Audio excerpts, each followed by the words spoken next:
a little misunderstanding, maybe a little I am into a bad habit or an addiction, whatever may be my little crosses. Without those crosses, you and accepting them and changing them if need be, we can never ever understand the person of Jesus Christ.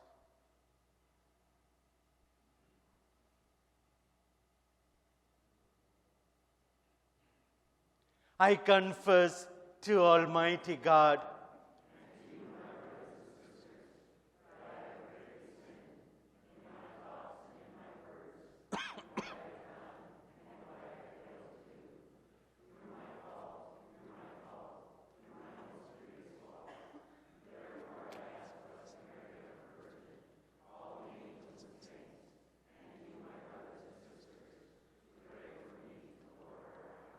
May Almighty God have mercy on us, forgive us our sins, and bring us to everlasting life.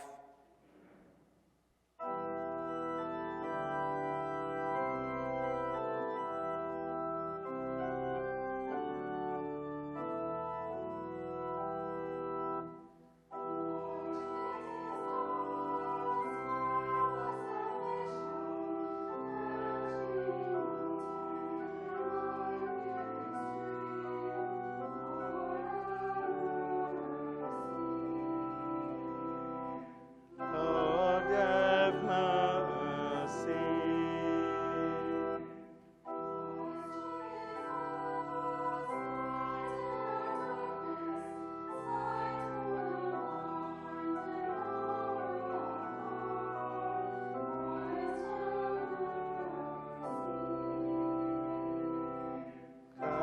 Christ have mercy.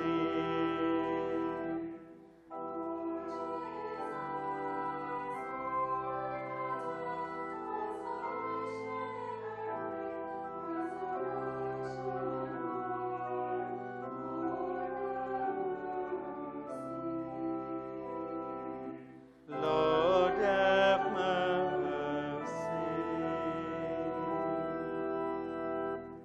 Let us pray. Grant, Almighty God, through the yearly observance of Holy Lent, that we may grow in understanding of the riches hidden in Christ, and by worthy conduct pursue their effects through our Lord Jesus Christ, your Son, who lives and reigns with you in the unity of the Holy Spirit, one God, forever and ever.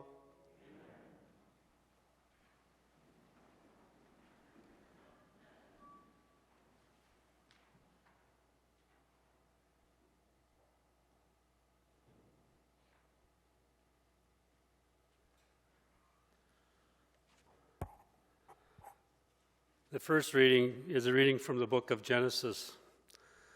God said to Noah and to his sons with him, "See, I am now establishing my covenant with you and your descendants after you, and with every living creature that was with you, all the birds and the various tame and wild animals that were with you and came out of the ark.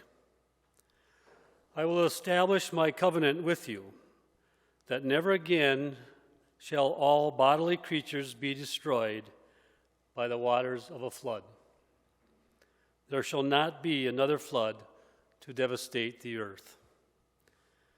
God added, "This is a sign that I am giving for all ages to come, of the covenant between me and you and every living creature with you. I set my bow in the clouds to serve as a sign of the covenant between me and the earth. When I bring clouds over the earth, and the bow appears in the clouds, I will recall the covenant I have made between me and you and all living beings, so that the waters shall never again become a flood to destroy all mortal beings." The word of the Lord. Thanks be to God.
The second reading is a reading from the first letter of St. Peter.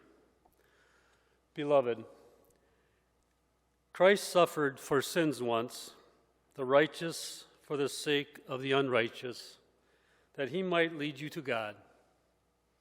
Put to death in the flesh, he was brought to life in the Spirit. In it, he also went to preach to the spirits in prison, who had once been disobedient, while God patiently waited in the days of Noah during the building of the ark, in which a few persons, 8 in all, were saved through water. This prefigured baptism which saves you now. It is not a removal of dirt from the body, but an appeal to God for a clear conscience through the resurrection of Jesus Christ, who has gone into heaven and is at the right hand of God, with angels, authorities, and powers subject to him.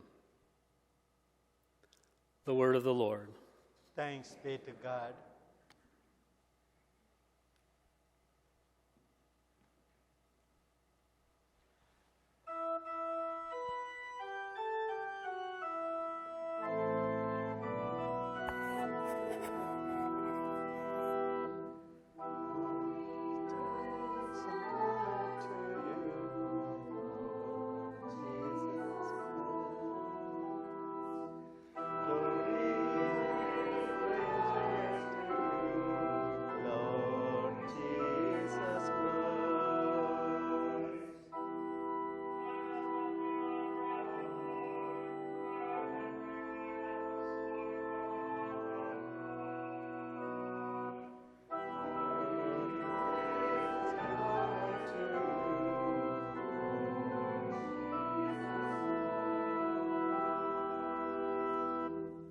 The Lord be with you. A reading from the Holy Gospel according to St. Mark. The Spirit drove Jesus out into the desert, and he remained in the desert for 40 days, tempted by Satan. He was among wild beasts, and the angels ministered to him. After John had been arrested, Jesus came to Galilee, proclaiming the gospel of God. This is the time of fulfillment. The kingdom of God is at hand. Repent and believe in the gospel.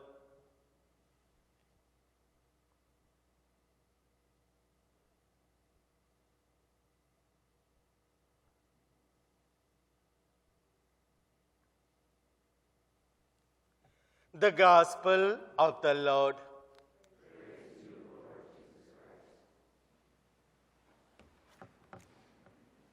My dear friends in Christ, I would like to welcome you all once again as we attend the Holy Eucharist. In the 21st century, we are all so familiar with the treaties that nations make among nations.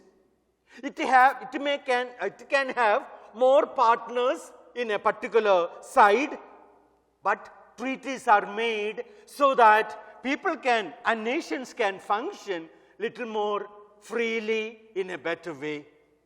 And in every treaty, as we know, there are partners, and the understanding is everyone involved in a particular treaty will be faithful to the terms and conditions that are put forward in the treaty. We heard the first reading read by Tim.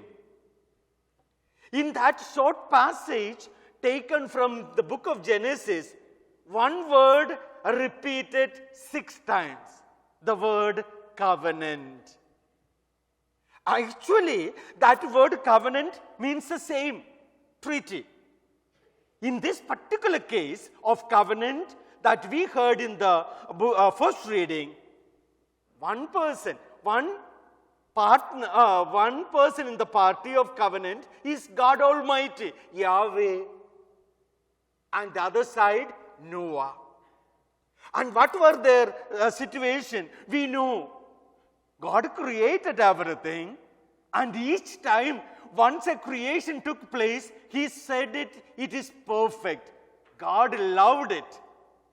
And then, once everything is created and ready for human beings, God created human beings as well. What happened? People moved away from God. Time and time again, God called them back.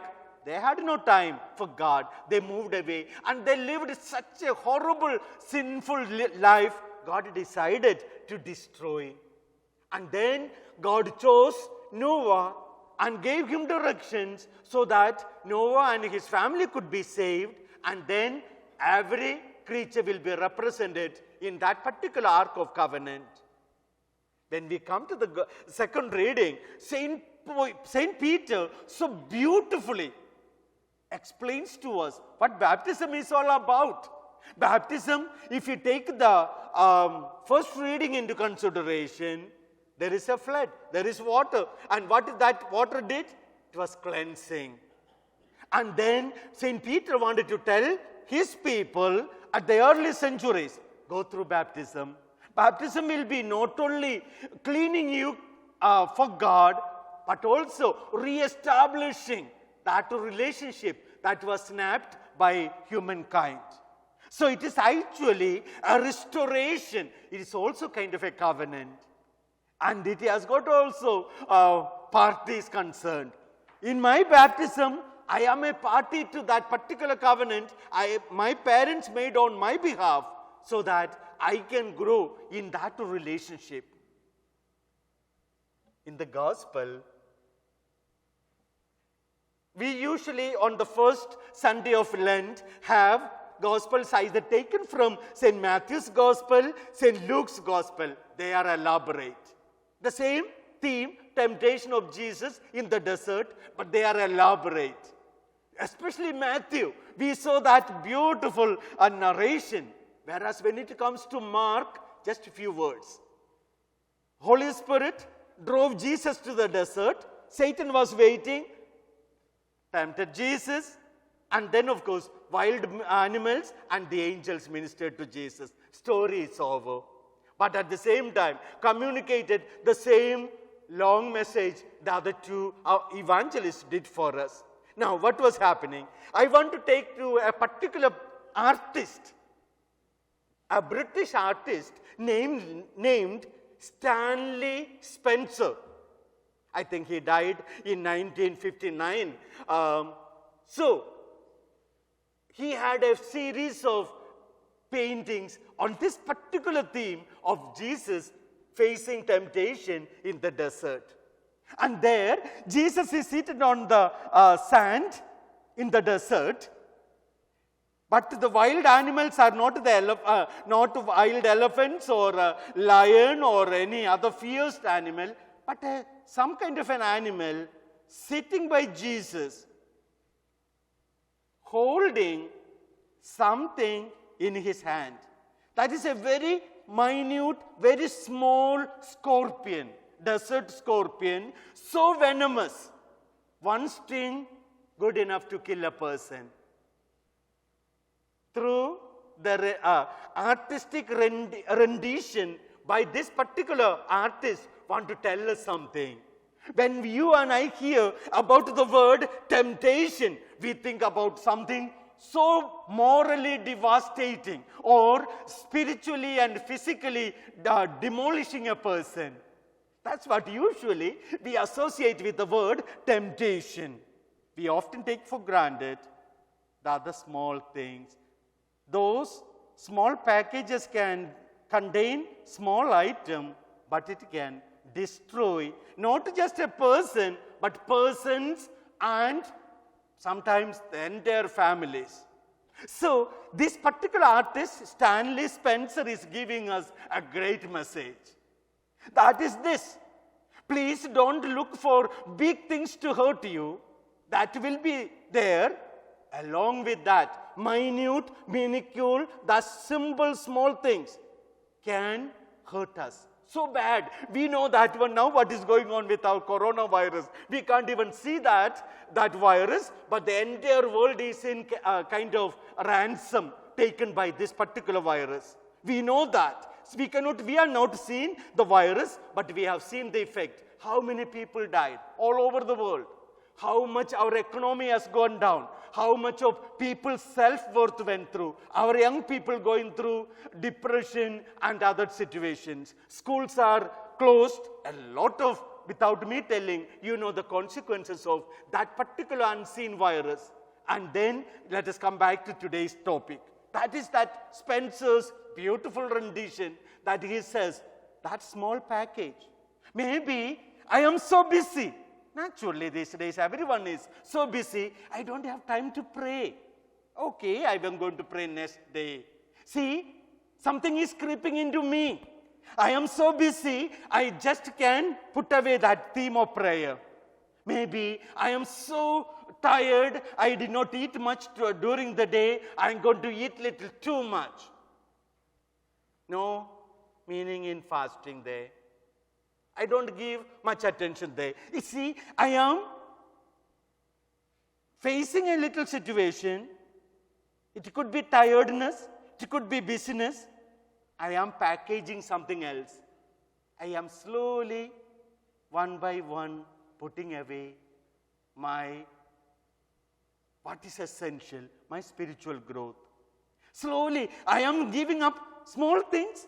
I have good intention. I am going to be coming back and praying more. Definitely I am going to do it. But today, a vacation from prayer. So dear friends, this is the way small packages can hurt us. And then maybe little drinking, little too much. You know, today I have excuse. I had my family member whom I have not met for a long time. She or he came. I have a reason to have few drinks. What happens? Slowly, they all can take a beating on my self-worth. It can take a beating on my self-image. It can take a beating on everything that I hold so dear, my family, my children, my religion, my faith. Dear friends,